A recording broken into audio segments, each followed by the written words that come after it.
students, and guests. Though I'm nervous and shaking on the inside, it is a privilege to speak with you tonight. I think most girls, at one time or another, daydream about being a princess. Castles, costume balls, knights in shining armor, and even a dragon or two. Well, the last few years of my life have been a bit of a fantasy tale. Here's my little fairy tale. Once upon a time, there was a girl who lived in a world where everything was perfect and she was incandescently happy with her life. Without her consent, a dragon entered the land and all the surroundings changed. Her perfect little world turned completely upside down.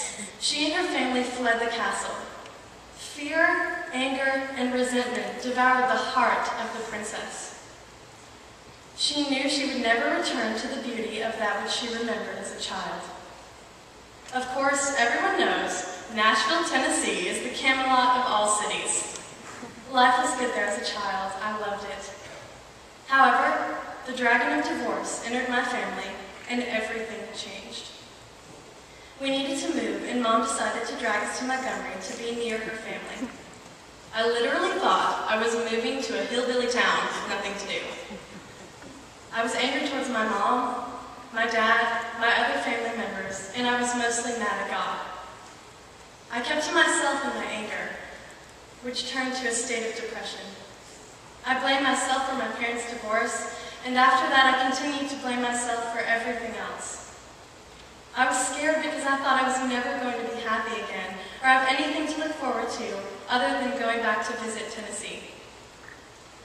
One after the other, difficulties kept coming my way, and I continued to struggle. My fairy tale was rapidly turning into a tragedy. I just kept rejecting God and asking Him how He could allow so much pain and heartache in my life. I only saw life from my perspective. A feeling of insignificance and unimportance lingered over me as I just went throughout each day, drowning in my sorrow. I was also angry. I had left my castle and entered the woods. Eastwood. And y'all know what hangs out in the woods. Spiders, wolves, trolls, and whatnot. I figured at Eastwood I would encounter judgments, boredom, and strange people. Well, I may not have been totally wrong, but I was wrong. Eventually, with patience, I began to grow accustomed to Eastwood and the surroundings of Montgomery. All of these people that were coming into my life each took a small piece of weight off my shoulders. Though I was a stubborn person, I finally gave in and turned to God to help me. Immediately, I was engulfed with peace. The fear and anger were gone. My mind was clear and I was able to finally be happy. The students, the teachers, the school helped me with that, and I'm forever grateful. My eyes were opened. I could see that my grandparents contribute to so much of my ability to do things, such as swimming. They showed what kindness really looks like, and so did my aunts and uncles. I realized how much I actually meant to all of them, and I felt important again. I felt more like a princess. Close to the beginning of the school year, our senior class went on a trip to a 4-H camp to strengthen our bond as a whole. On that trip, I felt accepted into the class. My fellow seniors, I know how hard it must have been to receive a stranger in your class after years of being together. The appreciation and gratitude I have towards you has immensely increased after seeing the kindness and generosity you showed my sister and me. I can so tell that God's love radiates from you. Thank you for taking me into your band of merry men and women. The moral of the story is how I'm not able to trust myself. My emotions are so easily triggered by different situations. I was too quick to form my own opinions. Students, I challenge you to think about how you feel when you are in a difficult situation and carefully choose your mental and emotional decisions. Learn to be able to trust God, not your emotions, and realize your family is not against you. God is using them to guide you into His life. Let Him guide you in the direction you are destined to go. He knows exactly what you are doing.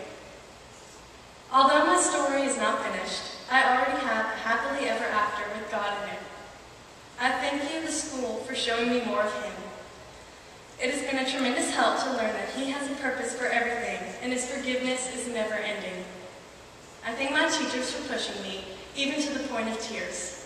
Because of you, I have been able to live beyond my imagination. On behalf of the graduates, I have been asked to recognize our families. Each of us have encouraging parents who kept us in this story called Eastwood when we wanted to close the book.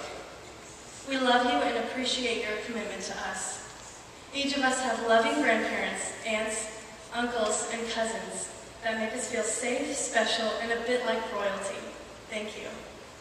Each of us has sisters and brothers who have taught us how to love unconditionally and make up after we fight. I have a princess for a little sister. Well, actually, she's more like a diva. I love you, Corey, and I'm glad you spend all of your high school years at Eastwood. I also have a twin sister, Taylor, my other half, my split soul. All of this has brought us closer together. Did you know that? I'm so fortunate to have you and to be able to go to college with you. Mama, I don't even know where to start. You taught me how to be strong through your bravery. You taught me to be independent and blossom into a young lady, even through the hard times. You have been such a friend to me, and I love you. And I also think and love my dad very much. And so, though this fairy tale life is not at its end, there's a happily ever aftering right now. The dragon's heated breath no longer tortures my soul. My fears, anger, and resentments towards having to flee my home have been replaced with peace, love from others, and joy in knowing the Lord. And who says the woods are a scary place? Thank you.